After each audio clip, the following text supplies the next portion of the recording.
yang sudah memilikinya ya, di halaman 28 ya. Disebutkan di situ beberapa bait syair yang akan disebutkan ya, dari 22 sampai 26. Ini berkaitan tentang diutusnya Rasulullah SAW hingga berdakwahnya secara terang-terangan.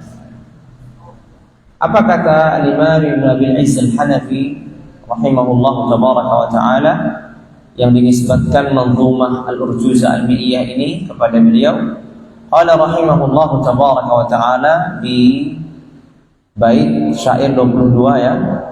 Wa ba'da 'ami 40 ursila fi yaumil itsnaini yaqinan fanqula fi ramadhan aw rabi'il awwali wa surah tuqra awwalul munazzali.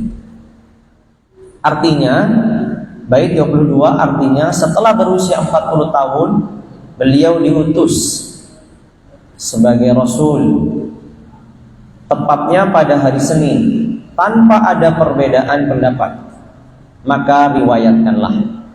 Kemudian pada bait yang berikutnya, fi ramadhana aw rabi'il awwali, pada bulan Ramadan atau Rabiul Awal, maksudnya turunnya atau pertama kali diutuskannya Nabi itu pada bulan Ramadan atau pada bulan Rabiul Awal. Wa suratu Iqra awwalul munazzali, dan awal surat Iqra adalah wahyu yang pertama kali diturunkan. Baik, ada beberapa perkara yang disebutkan oleh beliau rahimahullahu tabaraka wa ta'ala di sini di dalam Al-Urjuzah Al-Mi'iyah. Perkara yang pertama ini kaitan tentang berapa usia Nabi. Berapa usia Nabi ketika beliau diangkat menjadi Nabi? Berapa usia Nabi ketika beliau diangkat menjadi Nabi? Maka dijawab oleh beliau, wa ba'da 40 'aman ursila. Usia beliau atau wa ba'da 'ami 40 ursila.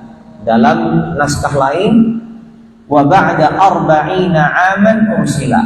Maju mundur ya. Di dalam naskah kita yang dibaca di buku yang kecil ini, wa ba'da 'ami 40 ursila.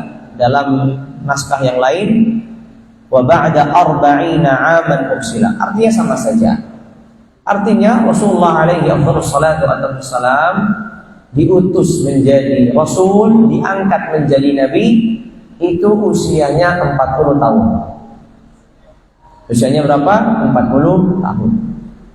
Ya, dan disebutkan dalam beberapa periwayatan bahwasanya seluruh nabi, seluruh rasul itu diutus dan diangkat menjadi nabi pada usia 40 tahun.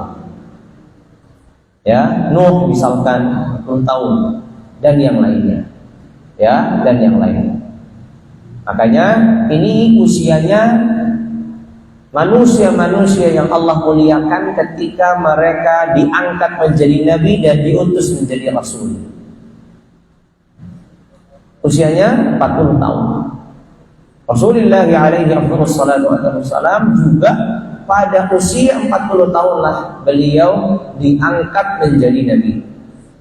Yang perlu kita ketahui bahwa ada dua hal yang berbeda.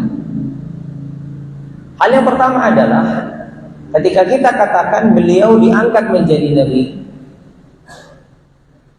artinya wahyu turun padanya.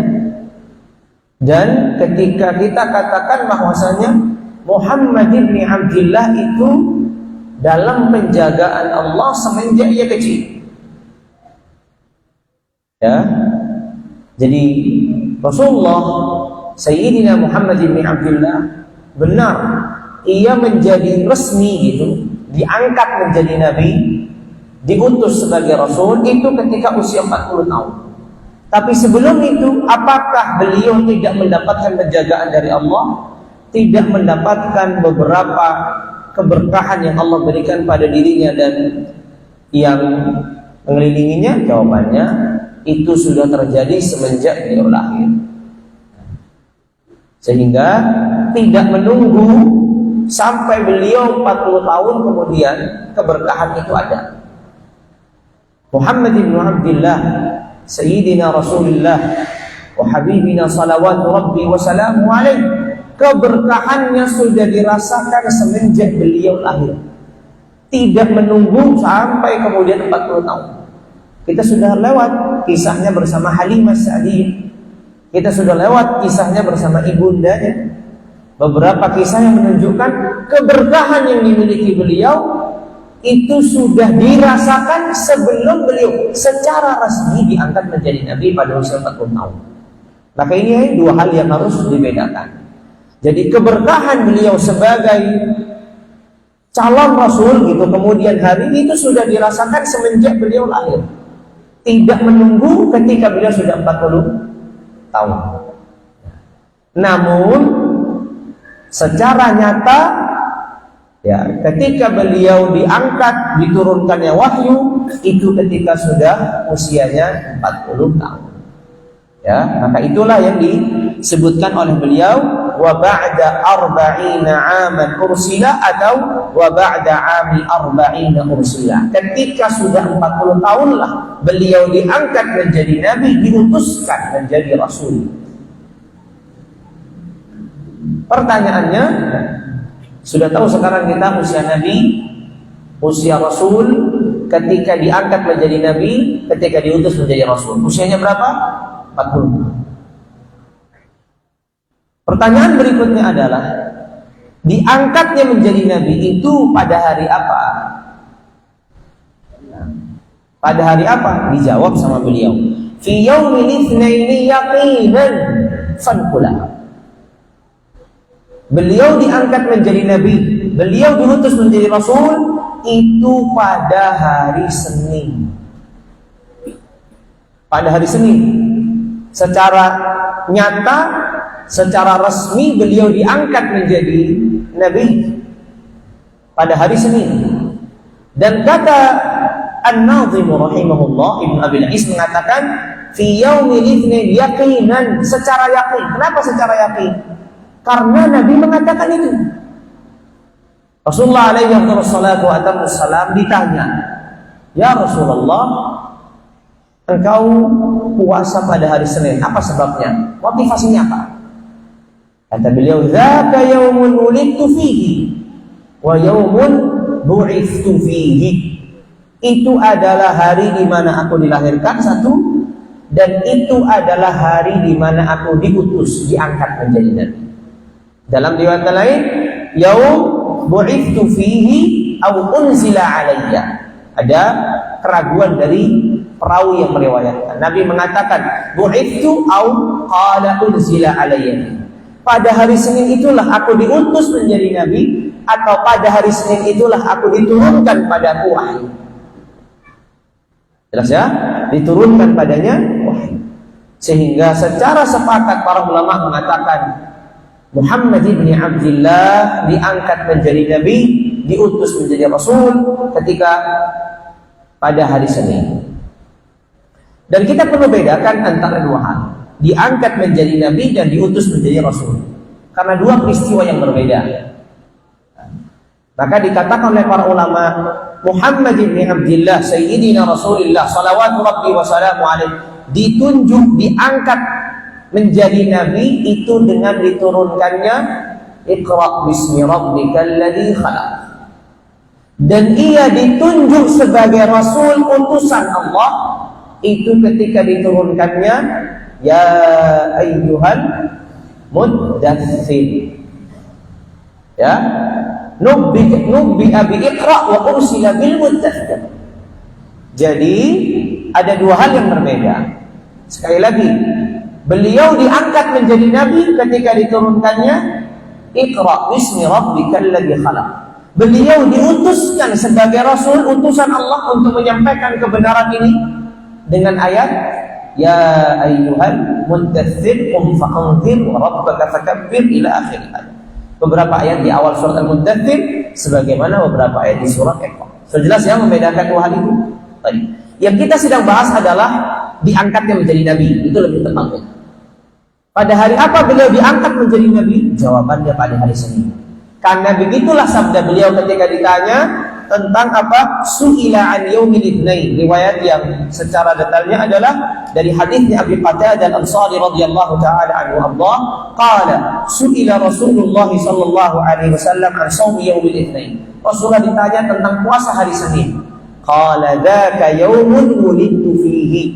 Itu adalah hari di mana aku dilahirkan. Satu. Wa yaumun bu'ithtu au qala unzila alayya.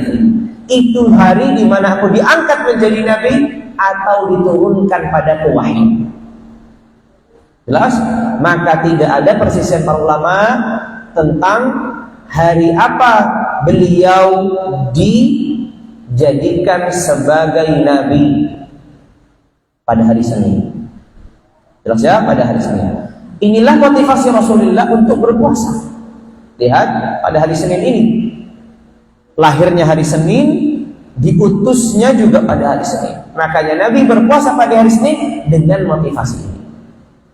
Dulu waktu kita bahas tentang kelahiran Rasulullah pada hari Senin, pernah saya bacakan atau pernah saya jelaskan tentang nukilan dari Al-Alimul Jalil Fadilatul Syekh Abdul Rahman Al-Muallim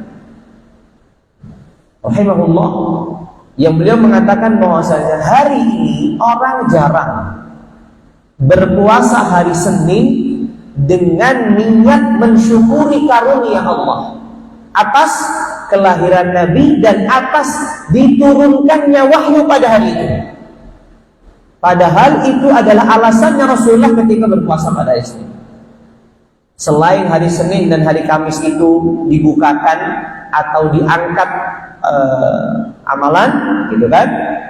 Maka Rasulullah ingin berpuasa agar amalan ketika dilaporkan dalam kondisi berpuasa. Selain itu motivasinya, ada motivasi lain, yaitu apa? Beliau mensyukuri atas hari Senin ini karena hari itulah beliau dilahirkan. Itu satu.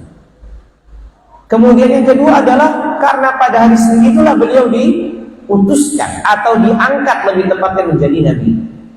Maka kata Fadilul Syekh Abdul Rahman bin Al-Muallim rahimahullah mengatakan hari ini sangat jarang ditemukan zaman beliau. Sangat jarang ditemukan orang-orang yang berpuasa hari Senin dengan motivasi mensyukuri kelahiran Nabi pada hari Senin dan mensyukuri apa?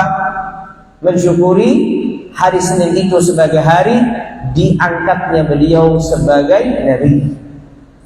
Karena syukur itu tidak terbatas pada beliau saja, kita juga bersyukur.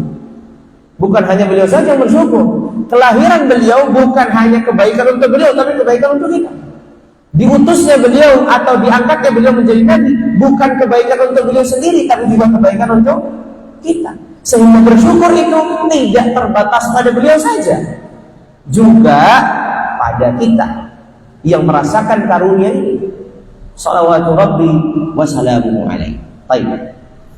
Itulah informasi yang beliau sampaikan di mana di bait yang pertama, di bait syair yang pertama. Lalu kata beliau di akhir bait syair, fangkula, maka nukilkan, maka riwayatkan. Artinya beliau ingin dari kita untuk apa? Untuk menceritakan, untuk menjelaskan kepada manusia bahwa Rasulullah itu, Nabi Muhammad itu, salawatu Rabbi wa salamu alaihi, diangkat menjadi nabi usianya 40 tahun pada hari Senin. Baik. Yang berikutnya, fi Ramadhan aw Rabi'il awwali, fi Ramadhan aw Rabi'il awwali wa surah Iqra awwalul munazzal. Pertanyaan berikutnya, kita sudah tahu harinya, hari Senin. Bulan apa? Itu pertanyaan berikutnya. Nabi diangkat menjadi nabi itu harus sudah sepakat, ada hadisnya. Maka dikatakan yakinan, secara yakin, nggak ada perbedaan di kalangan para ulama tentang hari Senin ini menjadi hari di mana beliau diangkat menjadi nabi. Pertanyaan yang berikutnya adalah pada bulan apa? Dijawab sama Ibnu Abil Izz Al-Hanafi rahimahullah, kata beliau fi Ramadhan aw Rabi'il awwal. Itu terjadi pada bulan Ramadan atau pada bulan Rabiul Awal. Kenapa beliau mengatakan atau? Karena memang ada dua pendapat atau bahkan lebih dari dua pendapat di kalangan para ulama. Sebagian ulama mengatakan Rasulullah itu Sayyidina Muhammad ibn Abdullah salawatu rabbi wa salamu alaikum diangkat menjadi nabi pada hari Senin bulan Ramadan. Itu pendapat yang pertama. Pendapat yang kedua, sama hari Seninnya tetap sepakat semua, tapi pendapat yang kedua mengatakan itu terjadi pada bulan Rabiul Awwal. Terjadi pada bulan Rabiul Awwal. Nanti di sini akan muncul pertanyaan. Nabi itu diangkat menjadi nabi berarti kan turunnya wahyu Al-Qur'an. Kan gitu kan? Bukankah Al-Qur'an itu turunnya di bulan Ramadan? Kenapa ada perbedaan di kalangan para ulama? Nah, begitu pertanyaannya. Ya kan? Kita membaca ayat dalam Al-Qur'an, "Syahrul Ramadan alladzi unzila fihi Al-Qur'an." Bulan Ramadan adalah bulan yang diturunkan Al-Qur'an. Sepakat kita semua. Nggak ada perselisihan, ayatnya jelas. Masa mau diragukan? Pertanyaan berikutnya, kenapa para ulama ada yang mengatakan bahwa diturunkannya itu atau diangkatnya menjadi nabi lebih tepatnya adalah di bulan Rabiul Awwal? Ini perlu kita uraikan. Pertama, sebelum kita ke sana, informasi yang beliau sampaikan kita harus pahami betul dulu. Pertama, kata beliau, Nabi diangkat menjadi Nabi kalau tidak di bulan Ramadan, ya di bulan Rabiul Awwal. Kenapa beliau menggunakan redaksi ini atau teks demikian? Karena memang ada dua pendapat. Ada sebagian ulama mengatakan Nabi diangkat menjadi Nabi di bulan Ramadan.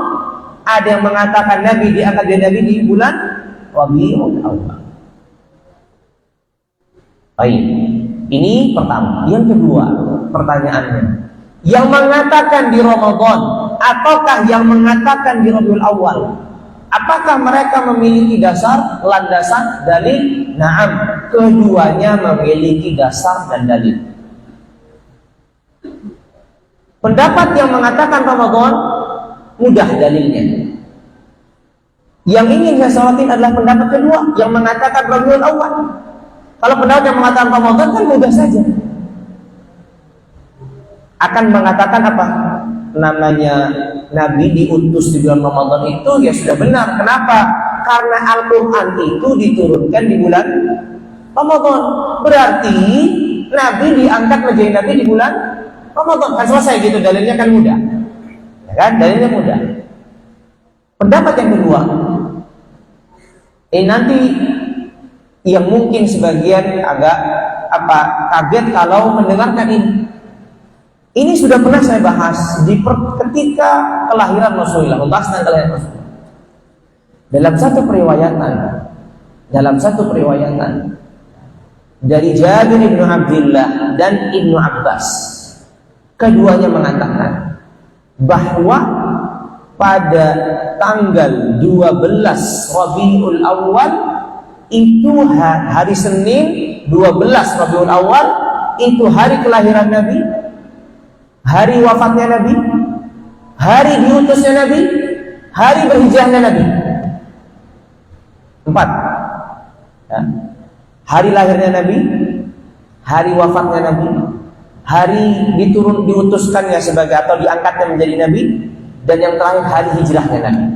Kalau urutannya berarti lahirnya pada tanggal hari Senin 12 Rabiul Awwal, diutuskannya 12 Rabiul Awwal, hari Senin juga. Hijrahnya 12 Rabiul Awwal, wafatnya 12 Rabiul Awwal, sama hari Seninnya. Periwayatan ini periwayatan yang sahih sampai kepada dua sahabat Nabi, namanya Jabir bin Abdullah, yang satu lagi Ibnu Abbas. Keduanya meriwayatkan bahwasanya tanggal 12 Rabiul Awwal, hari Senin itu kelahiran, wafat, hijrah, diutus atau diangkat menjadi Nabi. Maka sehingga di sini menjadi landasan tersendiri. Pun ada bukti yang lain. Bukti yang lain, kita tadi katakan Nabi usia berapa? Nabi usia berapa ketika diangkat menjadi Nabi? 40. Genapnya 40 tahun berapa? Kapan genapnya 40 tahun? Kapan genapnya 40 tahun? Ya ketika datangnya bulan Rabiul Awwal. Nabi kapan lahirnya? 12 Rabiul Awal. Genap 40 tahun kapan? Iya, 12 Rabiul Awal. Jelas ya? Itu alasan yang kedua. Jelas? Karena tadi kan kita sudah sepakat, Nabi diutuskan usianya berapa? 40. Nggak ada perselisihan di sini. Dinukilkan ada ijma 40 tahun. Ya. Baik. Pertanyaannya berarti Nabi pas 40 tahun. Pas 40 tahun itu terjadi pada bulan apa? Rabiul Awal. Kenapa Rabiul Awal? Ya karena bulan itulah dia dilahirkan. Ya kan? Lahir itulah dia dilahirkan. Ya sehingga pas 40 tahun. Jelas ya? Itu pendapat yang kedua. Baik. Di sini ada pendapat yang mungkin bisa menggabungkan dua pandangan ini. Apa itu? Sebelum menggabungkan dua pandangan ini, bagaimana yang berpendapat Nabi diutusnya atau diangkatnya di bulan Rabiul Awal? Menjawab, bukankah Al-Quran itu diturunkan di bulan Ramadan? Ya, Al-Quran kan diturunkannya di bulan Ramadan. Pertanyaannya, Al-Quran diturunkan di bulan Ramadan itu maksudnya awalnya atau seluruhnya dari Lauhul Mahfuz ke Baitul Izzah? Ini sedikit lagi perlu dijabarkan. Ada periwayatan dari Ibnu Abbas radhiyallahu ta'ala anhu bahwa di bulan Ramadan inilah Allah tabaraka wa ta'ala menurunkan Al-Quran secara utuh di Baitul Izzah. Baitul Izzah ini ada satu tempat di langit pertama. Maka kenapa langit pertama itu diperketat, nanti akan diketahui, diperketat dengan bintang-bintang yang itu untuk mengantisipasi adanya jin atau setan yang menembus langit pertama agar tidak bisa mencuri kabar langit. Disebutkan bahwasanya itulah terjadinya Lailatul Qadar. Ketika diturunkan Al-Quran secara utuh seluruhnya, dan ini terjadi di awal Islam. Ketika Nabi diutus menjadi Nabi, sebelum diturunkan wahyu secara keseluruhan, kan wahyu turunannya bertahap, ayat, surat, tapi secara utuh sudah ada Al-Qurannya. Al-Quran itu sudah ada secara utuh di Lauhul Mahfuz. Karena kan kita meyakini bahwasanya segala sesuatu yang terjadi sudah tercatat di Lauhul Mahfuz, termasuk Al-Quran sudah tercatat di Lauhul Mahfuz. Walaupun diturunkannya kepada Nabi, ya kemudian ketika Rasulullah sudah diangkat dari Nabi, diturunkanlah secara bertahap. Tapi Al-Quran itu sudah ada di Lauhul Mahfuz. Ya, fi kitabin maknun. Dalam sebagian penafsiran, fi kitabin maknun itu artinya adalah Lauhul Mahfuz. Sehingga itulah yang dijawab bahwasanya maksud turun Al-Quran itu bukan turunnya kepada Nabi, tapi turunnya ke Baitul Izzah tadi. Syahrul Ramadan alladzi unzila fihi Al-Quran, diturunkan Al-Quran itu maksudnya dari Lauhul Mahfuz ke Baitul Izzah tadi, ke langit pertama di satu tempat Al-Quran turun secara utuh. Karena bahasa Allah di situ Al-Quran, bukan awal Quran atau beberapa ayat dari Al-Quran. Ya kan? Lihat kata Allah, Syahrul Ramadan alladzi unzila fihi Al-Quran. Bukan sebagian ayatnya atau sebagian suratnya, tapi Al-Quran. Itu jawaban yang mengatakan bahwasanya Nabi itu diutusnya pada bulan Rabiul Awal. Baik. Mudahnya agar kita bisa memahami. Sebagian para ulama menggabungkan dua pandangan ini. Jamaah sekalian dirahmati dan dimuliakan Allah Tabaraka wa Ta'ala. Sesungguhnya Nabi itu diangkat menjadi Nabi, diturunkan pada wahyu, bukan langsung begitu saja tanpa ada pendahuluan. Sebagaimana periwayatan yang disebutkan bahwasanya 6 bulan sebelum Jibril itu menjumpai Nabi membawa surat Iqra bismi rabbikal ladzi khalaq, Nabi itu mengalami peristiwa. Apa peristiwanya? Setiap ia mimpi terjadi keesokan harinya. Selama 6 bulan. Nah, 6 bulan ini sebelum diturunkannya Iqra bismi rabbikal ladzi khalaq. Ya, selama 6 bulan. Ada setiap hari, setiap malam beliau mimpi terjadi sesuatu, paginya terjadi. Dan kita tahu bahwasanya mimpinya para nabi itu apa? wahyu. Sekali lagi, kita mengetahui bahwasanya mimpinya Nabi itu apa? Wahyu. Apa buktinya? Kisahnya Nabi Ibrahim, kisahnya Nabi Yusuf. Ya, Nabi Ibrahim apa kisahnya? Allah memerintahkan melalui mimpinya untuk menyembelih anaknya. Ya bunayya inni ara fil manami anni adbahuk. Wahai anakku, aku melihat di dalam tidurku aku menyembelihmu. Itu perintah, wahyu. Karena enggak semalam aja, berulang. Akhirnya diperintah apa, melaksanakanlah perintah itu beliau. Begitu juga mimpi yang dimimpikan siapa? Yusuf. Ya abati inni ra'aitu ahada asyara kawkaban asy-syams wal qamar ra'aitum li sajidin.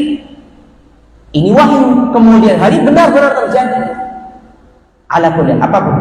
Berarti 6 bulan sebelum Jibril turun membawa Iqra bismi rabbikal ladzi khalaq, beliau sudah diangkat menjadi nabi dengan mimpi tadi.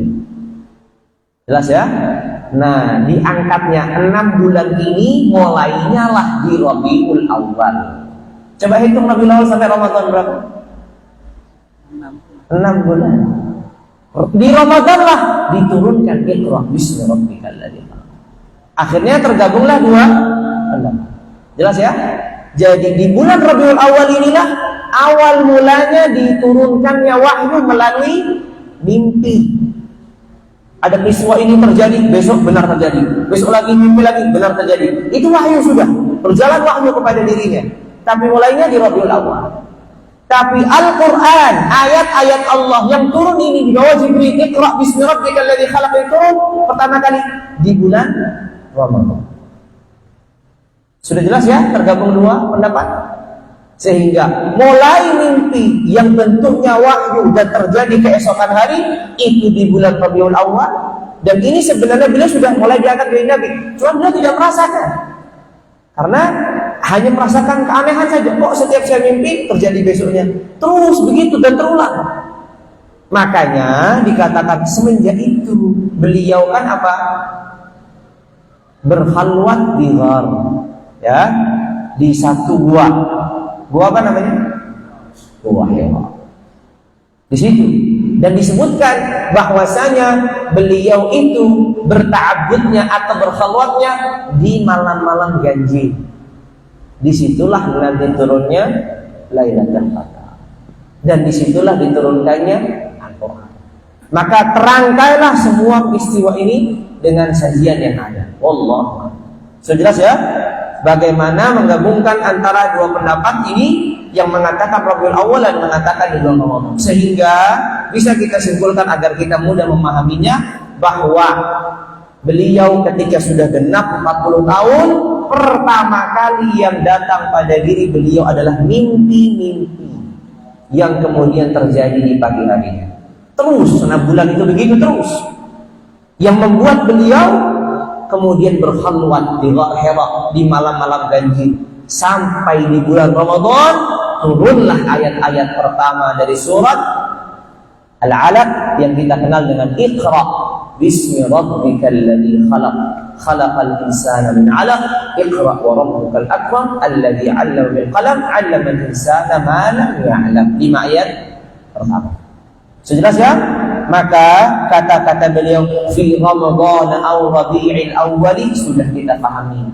Pertama kita pahaminya memang ada 2 pendapat, makanya beliau menggunakan atau, ada keraguan.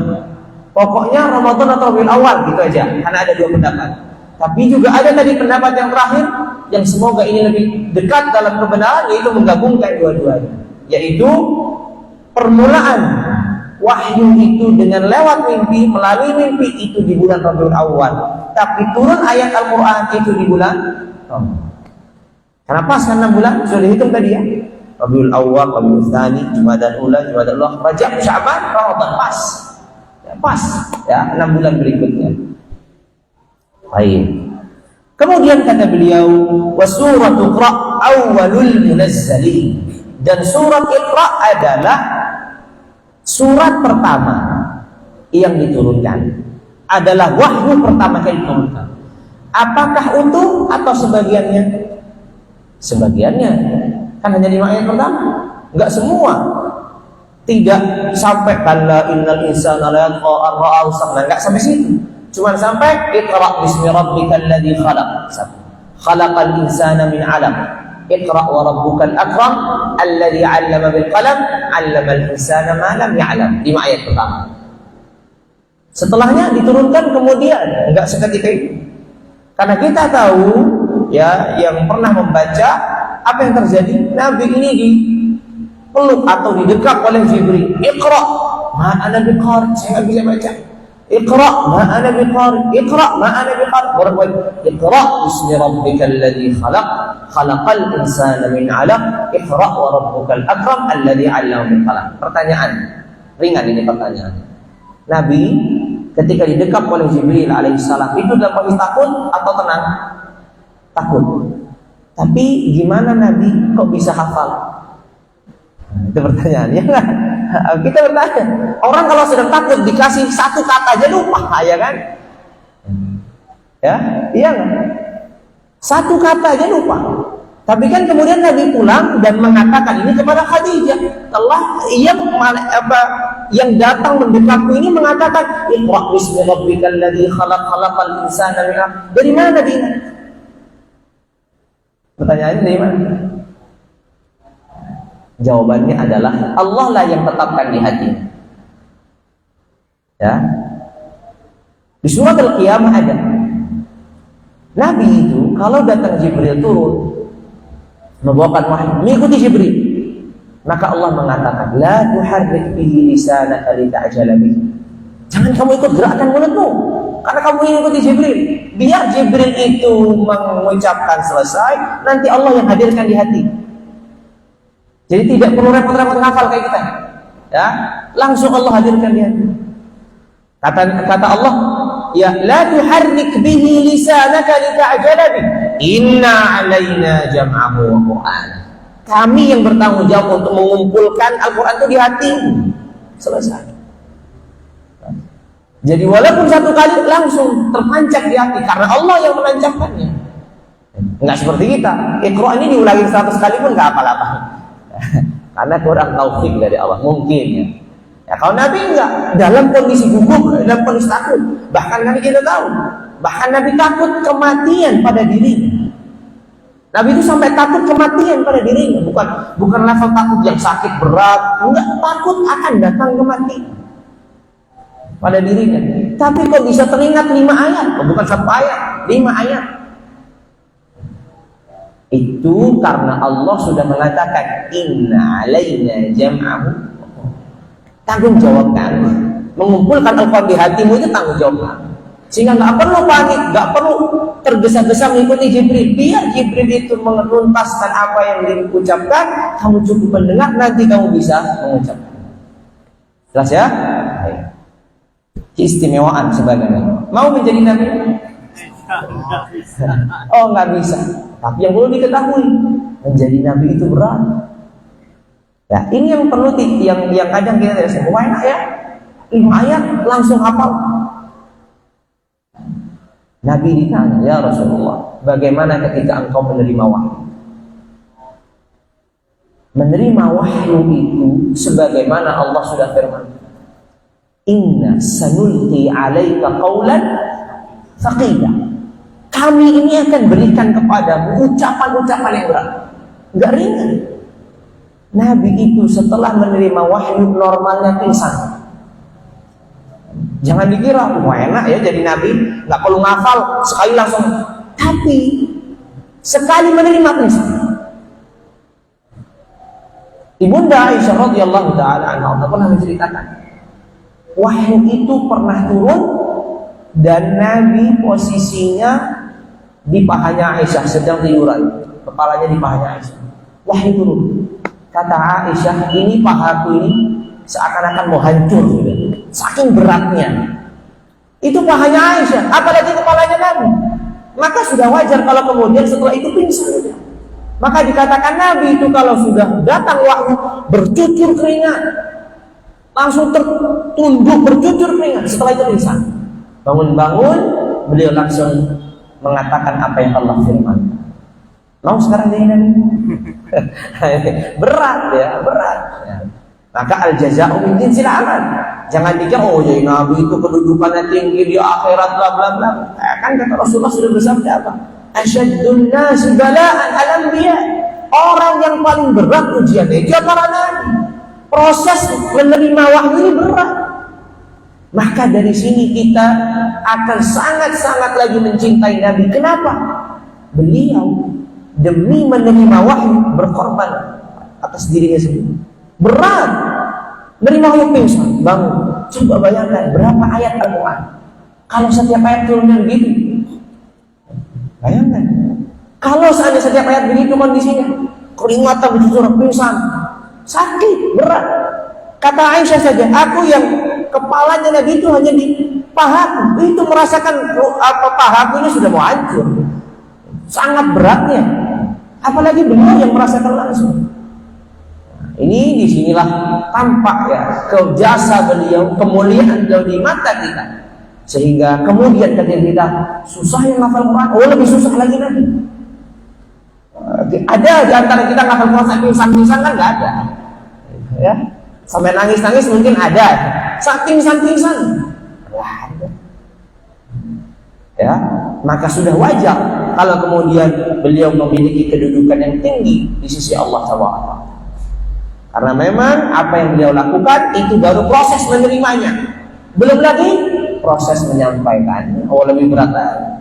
Kita sudah mau menerima begini itu susah-susah untuk menerima. Gak perlu, yang penting apa lagi? Susah. Beliau ini proses menerimanya susah, menyampaikannya ditolak di sana kemari sampai nanti terus dan seterusnya berat. Tugas menjadi nabi dan rasul itu berat. Makanya tidak diberikan kepada sembarang orang. Begitu pula orang-orang yang mewarisi nabi itu juga tidak diberikan ke sembarangan orang. Karena tugasnya berat. Makanya kita lihat sahabat jumlahnya berapa? Kumpulan para sahabat terbanyak itu terjadi pada Hajjatul Wada. 100.000 sahabat. Tapi kalau ditanya berapa ulamanya sahabat? Coba kalau satu di antara kita suruh sebutin 20 sahabat, mungkin udah nggak bisa. Abu Bakar, Umar, Utsman, Ali udah selesai. Itu aja, itu ya. Suruh sebutin 20, nggak sampai 100. Hebat kalau ada di sini yang bisa sebutin sahabat 100 saja. Kenapa? Karena yang menjadi orang-orang yang mewarisi ilmunya Nabi, meriwayatkan apa yang Nabi sabdakan itu sedikit. Sebagian para sahabat. Sebagaimana derajat kenabian itu istifa, pemilihan, maka darajatul ulama, derajat para ulama itu juga istifa, pemilihan. Makanya coba kalau kita lihat misalkan Imam Ahmad yang hadir di Majlis Rahdus 5.000 itu di tengah zaman. Sisa siapa? 1-2 orang paling yang kita kenal. Mana yang lain? Kenapa? Itu tadi. Ya. Karena tugasnya berat sehingga Allah benar-benar pilih orang-orang tertentu, tidak sembarangan orang. Yang itu dikenang sepanjang zaman. Kalau kita bercerita, coba kenapa kita kenang Asy-Syafi'i? Padahal di zaman Asy-Syafi'i itu ada mungkin ribuan, jutaan mungkin orang hidup. Dan mungkin juga ribuan yang menuntut ilmu. Tapi kok hanya dikenang beliau atau beberapa yang semasa dengan beliau saja? Yang lainnya kemana? Bukankah yang lain juga menuntut ilmu? Dulu ilmu tidak zaman sekarang, seperti sekarang. Dulu berbondong-bondong orang itu di majlisnya para sahabat, di majlisnya para tabi'in. Tapi tidak semua kemudian menjadi ulama. Meneruskan tugasnya Rasul ya, untuk menyampaikan kebenaran dan membawa ilmu ini, menjaga dan menyampaikan. Plus, makanya itulah apa yang disebutkan beliau asyaddun nasi bala'an al-anbiya thumma al-amthal fal-amthal. Baik. Sudah masuk waktu lagi. Oh, saya bunyi kedua. Baik. Kita ambil bait yang ke-24 kalau begitu. Satu bait lagi. Qala thumma al-wudu'a was-salata 'allamah Jibril wa hiya rak'atan muhkamah. Baik, ini ada bait yang ke-24, artinya kemudian wudu dan sholat diajarkan kepada beliau oleh malaikat Jibril, yaitu sholat 2 rakaat sebagai sholat wajib. Kita tahu bahwasanya hari ini kita sholat yang wajib itu 5 kali dalam sehari, ya kan? Totalnya berapa rakaat? 17 rakaat. Jelas. Baik. Kita juga nanti akan ada informasi bahwasanya diwajibkannya 5 kali dalam sehari itu dalam peristiwa Isra Mi'raj. Isra Mi'raj itu peristiwanya kapan? Nanti 10 tahun kemudian setelah Nabi diangkat jadi Nabi, bukan ketika beliau jadi Nabi. Pertanyaannya, Nabi ketika sudah diturunkan wahyu itu ada enggak diwajibkannya sholat? Nah, itu dia pertanyaannya. Kan sholat yang kita kenal hari ini itu diwajibkannya ya ketika peristiwa Isra dan Mi'raj itu. Peristiwa Mi'raj lebih tepatnya ketika dia menghadap kepada Rabbnya di Sidratil Muntaha yang awalnya 50 diringankan sampai 5 kali dalam sehari. Sebelum itu ada enggak sholat? Itu pertanyaan. Kalau ada sholat, ada enggak syarat sholatnya itu wudu? Nah, beliau mengatakan, "Tsummal wudu'u was-salata 'allamah." Jadi Jibril ini turun membawa wahyu ini bukan hanya menurunkan ayat-ayat, tapi juga Jibril mengajarkan Nabi 2 hal. 1 mengajarkan wudu, 2 mengajarkan sholat. Jadi wudu dan sholat ini sudah ada dari mulai Nabi pertama diutus diangkat menjadi Nabi. Bukan nunggu sampai peristiwa Isra baru sholat 5 waktu yang kita kenal. Tapi sudah ada kewajiban sholat yang sudah ada dari awal beliau diutus. Sholatnya diwajibkan plus syaratnya, yaitu apa? Kalau orang sholat wudu, maka dikatakan tsummal wudu was-salatu 'allamah Jibril. Kemudian wudu dan sholat diajarkan kepada beliau oleh malaikat Jibril alaihissalam. Jadi ada kewajiban ini. Jadi sholat sudah wajib dilaksanakan oleh Nabi sebelum adanya Isra dan Mi'raj. Jadi Nabi sudah sholat sebelumnya nih, dan sudah wudu juga sebelumnya. Setiap sholat ya wudu seperti normal. Bukan kemudian menyisakan pertanyaan. Ini menjadi penutup. Sholatnya itu berapa rakaat? Kapan waktunya? Itu pertanyaan. Ya kan? Kan kalau sholat kita kan sudah ditentukan ketika Isra Mi'raj itu. Sholatnya 5 waktu, subuh, zuhur, asar, maghrib, isya, kan gitu. Sudah jelas. Tapi sebelum itu sholatnya kapan? Dan berapa rakaat? Beliau sampaikan, wa hiya raka'atani muhkamah. Sholat yang diwajibkan kepada Nabi sebelum peristiwa Isra dan Mi'raj itu 2 rakaat. Dan maksud 2 rakaat ini yang disebutkan oleh para ulama, 2 rakaat di pagi hari, 2 rakaat di sore hari. Karena Allah berfirman, fasabbih bihamdi rabbika. Allah bukan wastaghfir itu ya. Nah, di surat Qaf. Wasbir ala ma yaquluna wasabbih bihamdi rabbika wasabbih bihamdi rabbika qabla tulu'i syamsi wa qabla ghurubiha. Dan bertasbihlah kepada Allah qabla tulu'i syams, sebelum terbitnya matahari dan sebelum terbenamnya matahari. Sebagian ahli tafsir mengatakan inilah 2 waktu pertama diwajibkannya sholat. Sebelum terbitnya matahari, sholat subuh 2 rakaat. Dan sebelum terbenamnya matahari juga 2 rakaat. Ini sebelum Isra dan Mi'raj. Jadi Nabi mengerjakan 2 sholat itu. Sholat 2 rakaat sebelum terbit matahari, dan sholat 2 rakaat sebelum terbenamnya matahari, sebelum terbenamnya. Karena Allah berfirman, "Wasabbih bihamdi rabbika qabla tulu'i syamsi wa qabla ghurubiha." Dua-duanya. Ya. Dan seterusnya. Jelas ya? Jadi ini 2 rakaat. Subuh, begitu juga asar atau sebelum terbenamnya matahari. 2 rakaat di sana, 2 rakaat di sini. Sudah jelas ya? Baik.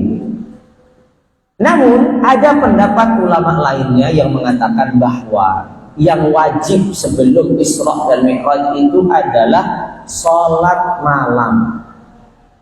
Bukan sholat subuh dan sholat sebelum maghrib, tapi sholat malam. Dengan dalil, ya ayyuhal muzammil qumil laila illa qalila nisfahu aw inqus minhu qalila aw zid 'alaihi wa rattilil Qur'an tartila. Dengan dalil ini sebagian ulama mengatakan yang diwajibkan kepada Nabi dan para sahabat pada waktu itu di awal keislaman adalah sholat malam. Karena Allah berfirman, "Qumil lail", hidupkanlah malam. Kan ya ayyuhal muzammil, wahai seorang yang berselimut, "Qumil lail illa qalila", kecuali sedikit, hidupkan malammu dengan salat. Ada dua pandangan di kalangan para ulama. Para ulama kewajiban sholat sebelum Isra dan Mi'raj. Ada yang mengatakan 2 rakaat yang dilakukan sebelum terbitnya matahari dan sebelum terbitnya matahari, itu pendapat pertama. Pendapat yang kedua itu apa? Sholat di malam hari. Nah, beliau di sini nampaknya memilih pendapat yang pertama, yaitu apa? 2 rakaat di waktu pagi dan di waktu sore. Jelas? Baik, pertanyaan penutup, tapi jawabannya nanti ya kalau kita ketemu lagi insyaallah. Biar penasaran, biar hadir lagi. Coba nanti setelah selesai buka surat Al-Maidah. Kita ini kalau wudu, dalil kita kalau wudu itu kan surat Al-Maidah. Ya, coba dibuka surat Al-Maidah di lembar ketiga dari surat Al-Maidah. Di paling atas ya. Allah Azza wa Jalla berfirman, "Ya ayyuhalladzina amanu idza qumtum ilas salati faghsilu wujuhakum wa aydiyakum ilal marafiqi wamsahu bi ru'usikum wa arjulakum ilal ka'bayn." Ayat ini menjelaskan tentang kewajiban wudu. Jelas ya? Tapi ayat ini justru turunnya di Madinah, bukan di Mekah. Jelas ya? Ini pertanyaan. Ayat Al-Maidah ini menjelaskan tentang kewajiban wudu sebelum sholat. Tapi ayat ini justru turunnya di Madinah, bukan di Mekah. Katanya tadi wudu sudah wajib semenjak di Mekah, bahkan sebelum di sholat. Nah, ayat ini turunnya kok malah di Madinah, bukan di Mekah. Apa jawabannya? Nah, itulah nanti yang kita lanjutkan insyaallah pada pertemuan berikutnya ya. Memang harus begitu, kalau nggak nanti nggak datang. Ya, baik. Bersambung kita ya. Baik. Kita cukupkan sampai di sini. Kita tutup dengan kafaratul majlis. Subhanakallahumma wa bihamdika asyhadu an la ilaha illa anta astaghfiruka wa atubu ilaik. Wassalamualaikum warahmatullahi wabarakatuh.